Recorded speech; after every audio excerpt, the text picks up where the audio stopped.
Okay, so I'm going to talk about categories for consciousness science, and I thought that to start it might be good to just say a little bit about what consciousness science actually is.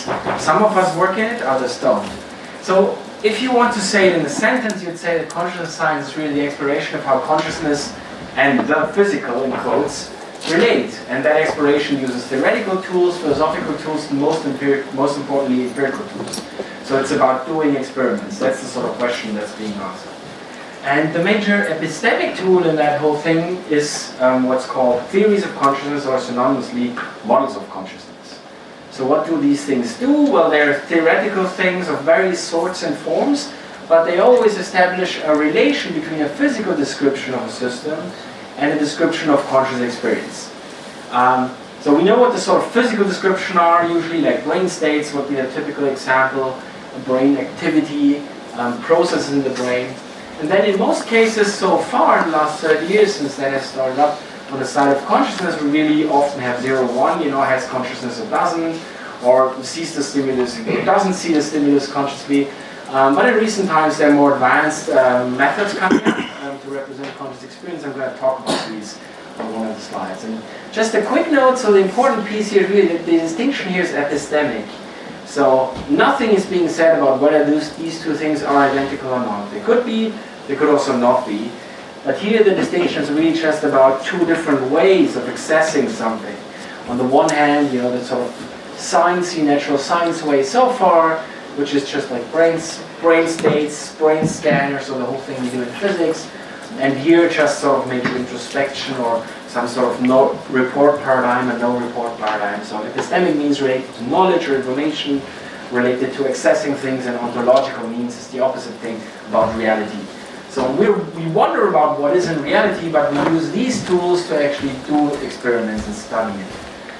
Okay, so that's consciousness science, and obviously so we have these two epistemically distinct sides, so there's also two ways we can use categories for. So on the one hand we could have categories for the physical side of things, and on the other hand we can in addition or alternatively have categories that we sort of apply to the conscious side of things, and then of course I'll talk about this at the end. The question is, how are they related if we manage that? Okay, so let's look at it. Let's look at the physical side first.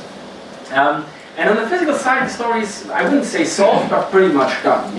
So you have process theories. One of the many things that Bob has actually contributed to science as a whole. And just in a sentence, you could say it's not only about quantum, it's also about classical or things in between. And you could say maybe there's a general description of physical systems in category theoretic terms. So it's a good starting point for any theory of consciousness, just because they're so general, Let's just capture the essence. And then depending on what you want to do, you might have to introduce additional structure. So Bob kindly mentioned that already. So for example, if you wanted to express integrated information theory, in terms of this language and the physical side of things, you'll have to add something like decompositions and something called integrated information, and Sean and I worked on that. So Toby, Sean and I have a project on predictive processing / active inference / free energy. So that's a sort of, I would say, one of the state-of-the-art theories about how the brain works in neuroscience. So you can express that in terms of process theory, and you might have to add some things, like some things which are in this theory are external to the category theory you would use. So Sean's talk is exactly about that, just after the break.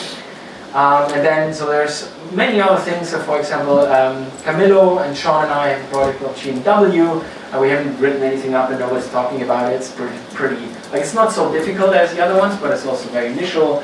So you might have to use something like which we call gating operators in order to express the idea of the workshops in GMW. That's, some of you should know that blackboard. The blackboards in Continuum, like for German, they're wonderful, but they're always not clean, because you British guys, you clean with sort of dry stuff. So I got to give you some water thingies from us. But anyway. We actually have, but we're too lazy. Robin gave you one, I heard that. You have one for the whole company or something. Yeah.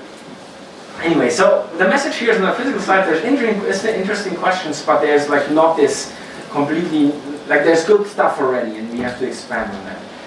So the more interesting question is really the experiential side, so the side of consciousness. So this picture is just illustrating, it's just my attempt of illustrating, you have a conscious experience. You walk through the woods here in the fall. We're all looking forward to spring, so the picture's a bit old, but So what here? And so what I want to do here, I want to just discuss the major options, which you could have on the side of which objects to choose in the category and which morphisms to choose. And then I want to say a little bit about them. And at the very end of the talk, maybe have some which, in my mind, are more promising, and others which I wouldn't recommend so much. But this is really just to get things started. So hopefully you guys have other ideas, other things that might pop in there. We're going to go there in the discussion session. So it's really more like an overview. Okay, objects. First thing you could do, you could say, you could build a category theory where the objects in the category are individual qualia. And I'm going to use the term qualia here as a placeholder. So the idea is that quale is something like you have your whole experience, and then one location it's red. And then the redness, these first order properties of experience, this is usually what philosophers mean by qualia. But there are many other terms which are intimately related, like qualities or phenomenal properties, and the distinction is a little bit in meaning, but then also in which properties you think these properties have. So don't tie me down to qualia. But you could say a category where the objects are individual qualia, like the redness, seeing red is one, and seeing blue is one. Another alternative would be to build a category where you have spaces of qualia or spaces of qualities. We're going to talk more about this in just a second. The third major possibility on the side of objects would be that you have spaces of conscious experiences. And I added total here because philosophers have all these ideas, and philosophers, when they say total, they mean the whole of it. Like not total in a universal sense, but right now, everything that I experience at one point. That's meant by conscious experience in my talk. I don't mean like individual pieces, which some people also designate as conscious experiences. So these are sort of the three major options you'd have on the object side. And then what are the options on the morphism side? Well, you could use relations between qualia, specifically in this first option. So for example, the similarity of two qualia would be expressed as a morphism in the category. You could use processes on the qualia level. So somehow you have something that represents a process where one quale is changing to another quale. You could have processes on the experience level where you say, well, I have this whole experience, and then there's this morphism which expresses how that experience changes. Or you could have the last option, which is like whichever morphisms are there once you fix the object. Nods, lots of nods. Yeah, this one is going to come out very well in my talk. We'll see later. So these are the things. So let's just look at some of them. So the first one is objects, qualia, morphism, or relations. And so the first thing to say is that, like, at least so far as that's been done, and if you intuitively think about it, that means that the objects in the category are just points. They don't have any term structure. And for mathematicians, that's a bit, like it's not wrong, but it's like, in German we have the saying, we call it a toothless tiger. Don't know is that word in English? Probably not. So it's like this guy here, you want to be big, but kind of you can't do anything really.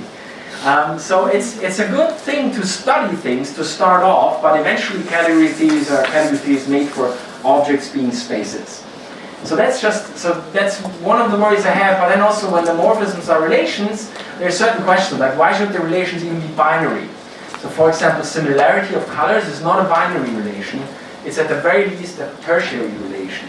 It's always the similarity of one color with respect to a third color. So red is more similar to orange than blue is to orange. So it's just a question. It's not saying it's wrong. Second, so why should they compose? Like similarity is non-transitive. And so what I'm saying here is this is a good starting point. I think we have to start in easy examples, but I think ultimately we have to ask why we don't use other spaces or structures to model the individual qualities and the structure, like similarity in between them. So I'm going to give this a red X here, but that's not saying that doesn't mean no-go. It just means like it's maybe not the best choice ultimately. It's a good starting point. And the question is really like, why don't we just use some other spaces or some other mathematical structures to capture this, and then consider the category of those. So that was the second green box. So let's look at that. I'm not going to say what this is just in a second. So the idea is, well, the objects are really spaces of qualities or spaces of quality.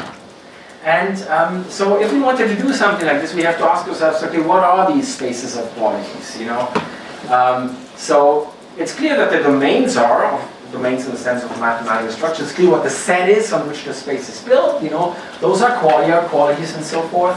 But how, like what's the structure? Is it just like, for example, is it just like, are we gonna find this intuitively? It's a good start, maybe, but ultimately we don't want to do something which is just intuitively true, you know. How are we gonna, like, yeah. So I'm just gonna give this a little red X. Don't think intuitive things work ultimately. It's a good starting point.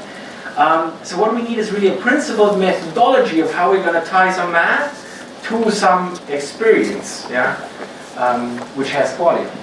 And there's, of course, stuff like that. So the first use of math, I think in psychophysics, goes back to Fechner, which was probably like 1920 or something, I forgot the exact reference. And so they did this sort of thing, which I kind of can't make it rotate again. So there are these methodologies which basically end up giving something like this. This is the Scilab color space, which you need to know if you work in industry with any sort of display or color things. That's the sort of thing. And they're good methodologies, and I think the best account of these methodologies that have been applied so far is Andrew Lee's paper, Modeling Mental Qualities. Highly recommend it. Unfortunately, I also need to add, like, the methodology doesn't work. So the methodology is wrong. That's not a criticism of what happened before, it's just the normal progress of science. So the thing works perfectly in a necessary condition, but as soon as you start to use it as a sufficient condition, which you need to if you want to attribute some math to consciousness, you can see that it goes wrong. It has implications which are no-goes. So we have this paper here, Tim and I, just recently, where we basically, first of all, we just have a little section on what philosophers usually write a whole paper about, saying what goes wrong in these things, if understood in a sufficient condition, and then we make a proposal of how you would do that in a better way, which you would literally generalize this. So the necessary conditions are, like, the necessary condition here is preserved, but you add it on. And I just want to say that as like a side remark, just to try to give a very little, tiny little bit of intuition. This is not the end, you know, like this is just like continuing to find this methodology of how to use spaces and how to talk about experience. So here's the intuition. So the question is, what is a mathematical structure of conscious experience? And that's sort of a prerequisite for building categories whose content are mathematical structure, mathematical spaces of qualia, eventually. So here's the definition for those who are quick in reading. I'm not going to go through it in detail, I'm just going to go explain the intuition. So the intuition is this. So on the one hand, we have conscious experiences, like your experience right now. That's what we would call a concrete thing. It's actually there. On the other hand, you have the mathematical realm, or I'm just going to say the realm of mathematical language. So we have this, like prima facie, we don't say anything about how math is in the universe. Prima facie, it's just a tool. So we have this tool which we can do, and somehow we want to get this tool and say, and like find a condition and how to use these things, mathematical structures as a mathematical logic, or which is a generalization of mathematical spaces, and attribute them to consciousness. So how do we go about doing that? Well, what we do, so first of all, we have this baseline relation. So what we always do, what people did before, and we still do that, we say, well, we just consider sets of qualia. Yeah, sets just for keeping things simple. So you have one experience, has a bunch of qualia, you have another experience, you have a bunch of qualia, and then we just consider sets of those. So there's a sort of primitive relation. But how do we decide upon the structure on the set? How do we decide upon, let's say, a metric structure being in experience or not? And so how that works in our proposal is the following. So we consider, here's let me just do this. So what we do in this thing, the fundamental intuition is this. So we consider variations. Yeah, variations are just like curly A is just the symbol for all qualia or all qualities or whatever you like to have. And variations are just maps which take the qualia and give new qualia. And so these variations, they have two meanings. Or they have one meaning, but they have two questions that can be generated. First of all, I can look at the mathematical part and I can say, for any specific structure I propose, like a specific space, I can ask, does the variation preserve that structure or not? So I can ask, is it a homomorphism or not? And so that's good. And the other question I can ask is sort of, because we're always talking about the sets of qualia, I can ask, for any variation, does it change a quale or does it not change a quale? And the whole thing in the fundamental idea, and basically all there is to it, is really just saying, well, if you want to ask whether a structure is really something abstract, is really in conscious experience, it's really a true or a good representation of conscious experience, well, you just say variations which are homomorphisms need to not change a particular quale, a particular aspect, as we call it here. So this is the second thing here. So you need, the mathematical structure needs to have something that mirrors it in conscious experience, and you decide upon this. by just deciding on whether it behaves as it should under variation, whether it's invariant in the right circumstances and not invariant enough. So that's just the intuition. And with these things then you can, for example, try to build or try to think about a category whose elements are these sort of spaces. Okay, so moving on a little bit, so I've discussed this whole idea of where we say qualia are the elements of the category, and I discussed this idea of relations between them, and I think ultimately that's not where we want to go. I also, even so, I want to emphasize it's a good starting point. I didn't say much about this, but for me it's the sort of same thing. Like I have some intuitions, but I'd be curious to explore them with you guys. But basically it's the same thing. So individual qualia, processes or morphisms. So I'm just gonna give them an X for now. So, but please object. Yeah. So let's look at the other four options. So how they relate. So let's look at processes, because I think all of us share this intuition that we have processes somehow, that they should be morphisms. And let's first of all compare these two. So let's say we have spaces of total experiences as the objects in our category, and we want to explore this way of having processes as the morphisms between them. Well, the problem with that, and these are not hard problems, these are soft problems. The problem with that is a little bit so. Like every organism then has one of these spaces. Like there's one space which literally captures all of the states of consciousness I'm going to have in my life or potentially have. So the process of the change, as you typically think about it, would literally just take me around in that space. It wouldn't take me to another space, like it wouldn't take me to Sean's space necessarily. So I'm a bit skeptical on that end. So what about this link up here? So we say, okay, we have these spaces of qualia and qualities, or qualia or qualities of known properties, like maybe roughly like I introduced them, or maybe in a different way. Does it make sense to think about processes as morphisms between those? Well, all same problem basically. The space always contains all qualia, like it contains all colors. Yeah. So somehow it seems that the sort of processes we have in mind, they move around in the space. They don't move between spaces. Like they don't go from the space of color to the space of sound, in a sense, like in the sense of this process that experience is. So I think that if we want to stick to the process level, it's really we have to find something in between. So it needs to be somehow a space, but which somehow has to do with a single experience, and then I can understand processes as changing of that space. So I don't know how precisely that works, I mean, a few initial ideas, but I think that's the way to go. So you have somehow, it's not so easy to do, because the typical thing you'd have, for example, would be like the section of a fiber bundle. That would be one experience. That's not literally a space. So you can do mathematical tricks everywhere, you know, and just make sure that you move around among sections. You can also represent this as morphisms, but yeah, just like qualifying. So that's the situation here. I think that's maybe a good hope. And then, of course, the other good thing we could always do is just forget this process at the end, just take whichever mathematical structure, whichever morphisms are there, and we choose either of these options. That always works. Just as a side note, this also shows this doesn't work so much with this option down here, where we say if you have individual points in the category, you can't meaningfully say like all morphisms between these points. It's all everything or nothing. Somehow, yeah. So this always works. So this is basically just my first attempt of trying to classify a little bit, and I learned these sort of talks from David Chalmers, where he always looks at something and then he makes all sorts of decisions, half of which are justified, the other half not. No problem with that. So I think I did the same here. This is just trying to make a first guess, but this is the sort of picture I think we're looking at. So my personal favorite would be processes between spaces that represent a single experience, or just the abstract mathematics.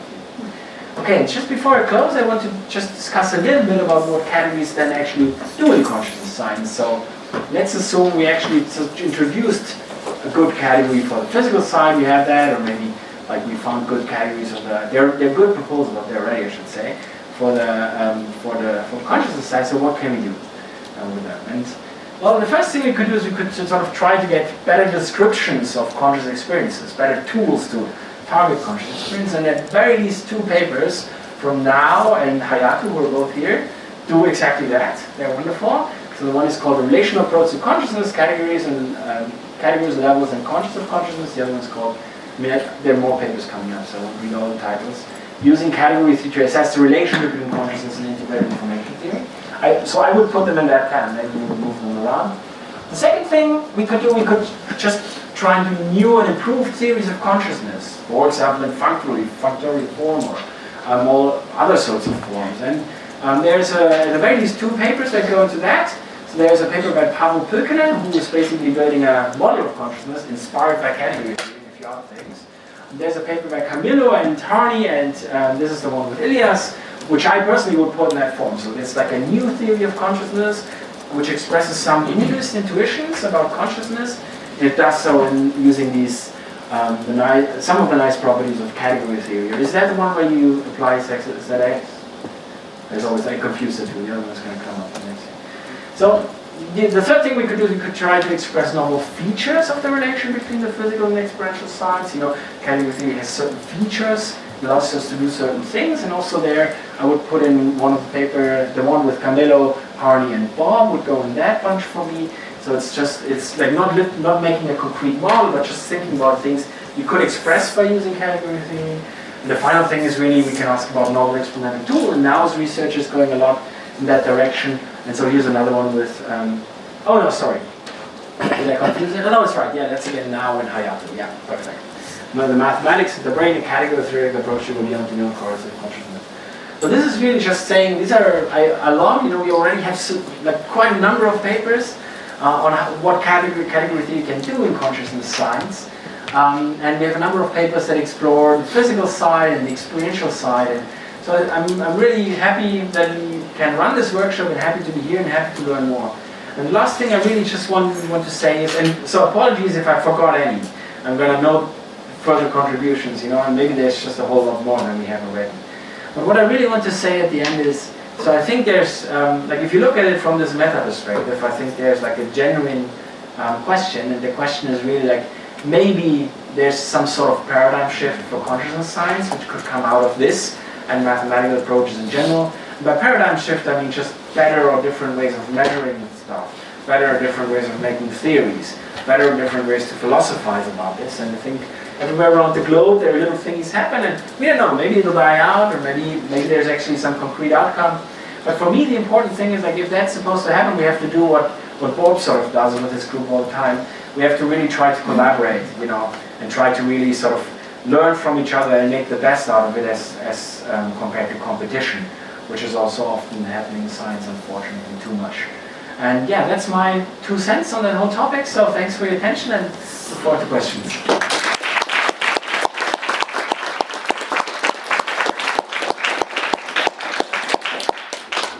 Thanks, Johannes. Yeah, we've got quite a bit of time for questions. Yeah. I know you can. Thank you for the very lovely talk.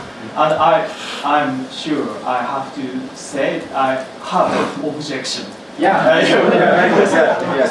But and the point is, I think one of the strongest point of category theory is to construct a category from the other category. Yeah. So the richness of construction. Mm-hmm. I think we don't have the only one best way to do such a thing. So maybe this category generates this category or something. I think to clarify that the relation is the most fruitful way to translate your. So what do you think? Yeah, no, I fully agree. Yeah, I didn't want to say like this was just. I mean, I had to say something, right? So I was just trying to say something. So I think that there's many roads. Isn't there like the same? Like so many waters flow to the same road. I don't think there is a unique choice to the right category for consciousness, and maybe the various categories should be there. So what I think is that there are various different measures you can apply. Like one is you just make one would be to make a fruitful proposal. Like for example, I think now News work goes in that direction. It's a very fruitful proposal. You know, you can apply it immediately. Then the other one is you have some philosophical idea and you want something to be very true to that idea. And I think there's just different ways of gauging what's good, and it's very important to be open-minded, and I try to do that. Sorry about all these extras, but so it's really to be open-minded what the various uses are, and then eventually, I think hopefully. Also, I think I will talk some update for our. Oh, nice. So, and I think in that sense, it's coherent. Oh, nice. Yeah. Look forward to it. Yeah. Yeah. Thanks, Bob. No, I will prefer to go. So you said that the physical part you already have it figured out somehow. You said something like that. Why is it? So I think it's a big statement, right? So I should say this is very important. So the idea here is not to say that the physical consequences of consciousness are figured out. I wouldn't want to say like so there's these two general things, right? You can say either you have a theory which just paints something as conscious and doesn't change the physics, or you have a theory which adds something new, which also changes the physics of it. And that could be both physicalist and non-physicalist ontologies. And so what I wanted to say is like, we have a good starting point of which sort of formal structure to plug into it or to build a theory of consciousness with. It doesn't mean that we understood what consciousness does in the physical world, if that was the question. Okay, can you expand a bit, for example, so in the experiential side, what for you, when we're going to figure out that we have the right mathematical structure? Is it when it connects well with the physical part? You didn't talk much about that. So I would go back to the initial slide I had. I think eventually we build theories of consciousness, and eventually so the name of the deal in consciousness science is eventually empirical observation. Like I think there's so many choices we can make based on philosophy and theorizing, but eventually like nature has to tell us. The theory tells us what is observable, and then we check it. So that's sort of ultimately, we have to decide between these theories based on observation. I think like as far as categories are concerned, I think that there is various interests people have in, or various notions of what they think is good. And I think eventually like all of them are gonna maybe converge in one sort of proposal. You know, like there's the people who want to measure good, like want to have fruitful measurements things. Then there's the people who have some, like I'm more in that camp, you know. For me, every single piece of a formalism has to be philosophically justified.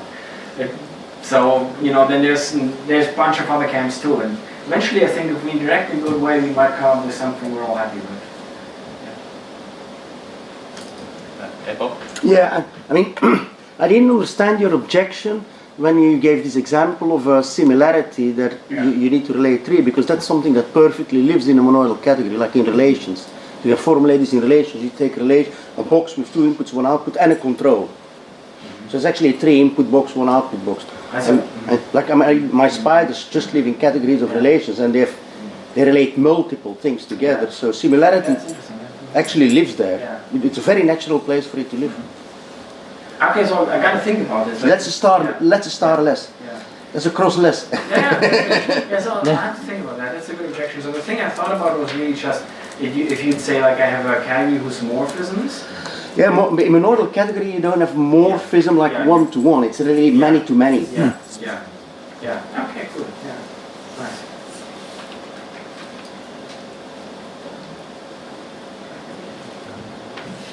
Yeah, I also want to ask about the exact way you want to relate those two sides, because as I understood, you were mostly talking about how to formalize the right-hand side of those physical and experience things. You were starting with qualia as the fundamentals, and so if you want to kind of empirically access them, you would have to do that through kind of like logical experiments. You named Kleiner at some point, I think, and kind of build up a basis on that. And then for the physical side, maybe you would more try to do neurological experiments, for instance. So do you want to develop a theory kind of on the right-hand side, and at some point you hope to find some sort of isomorphism or equality or whatever you want to call it to phenomena discovered on the other side, or how do you imagine those two things to interact along the way? Yeah, it's a very good question. So my personal view is that what we need are better means of describing the explanandum or the thing that we want to model, namely consciousness. And then when we have them, we build theories that sort of establish the relation between the two. And so in order to have these better means of describing consciousness, we might already make use of much of the interdisciplinary work that goes on in consciousness science, like psychophysics for sure, right? So what I'm saying, like, so far, if you think about consciousness, most people they have this idea, well, the stimulus is conscious or not, maybe a signal is conscious or not, maybe part of the brain is conscious or not, you know, or you have so you have very limited means to talk about the phenomenal character of the experience right now. The whole field hinges on what is it like to be, or what is it like to experience, to do that and that for an organism. So we have very primitive language on that side. And I think the project here, and in mathematical consciousness science in general, is first of all to develop a stronger, a better language. And it's not just mathematicians sitting down or something, it's really an interdisciplinary approach where you take in all the things that you can get to develop a better language to describe consciousness. Then when you have that better language, you can do more or less what we do already. You can think about how to connect these things. But the difference is, right here, even if you're independently of category, here you have a rich mathematical structure. Here you have almost zero. Yeah. So obviously it's very simple to build theories of consciousness because you have nothing. There's no constraint from that side. You just have to put 0 and 1 to some physics, and then you have a theory of consciousness. And then the other thing, so we build theories, and then we go in the lab and test these theories, right? And for example, the whole neurocorrelative consciousness program would be theory dependent. You don't look happy, so. It's already starting to answer the question. Sorry, I think we probably have to wrap up now. Yeah, can I just give one more intuition which I think really helps? So like if you think about the early computer games, they were text. So they wrote you something, you wrote something back. And now every computer game uses quaternions or something to have really nice, in-depth images. And so there's mathematics are very intricately related in just describing experience and visual experience. It's doing the same, just more for phenomenal consciousness. Okay, let's make time again.